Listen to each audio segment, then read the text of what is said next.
পাকিস্তান সীমান্ত ইস্যুর বাইরে এবার যেন বিনোদন দুনিয়াতেও শুরু হয়েছে নতুন বিতর্ক।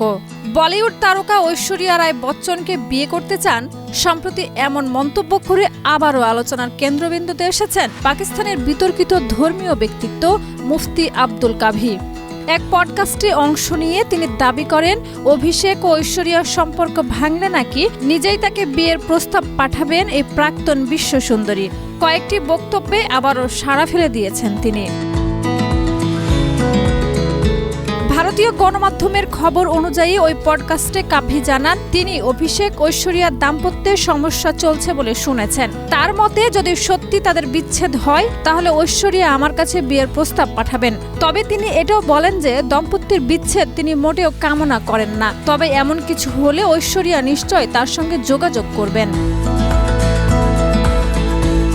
পডকাস্টের সঞ্চালক যখন প্রশ্ন তোলেন একজন অমুসলিম নারীর সঙ্গে তিনি কিভাবে বিয়ে করবেন, তখন কাভির জবাব, ঐশ্বরিয়াকে ইসলাম গ্রহণ করিয়ে তার নাম রাখা হবে আয়েশা। তার মন্তব্য, ঐশ্বরিয়া রায়ের মতো একজন সুন্দরী আয়েশা রায় নামে পরিচিত হলে তার দারুণ লাগবে।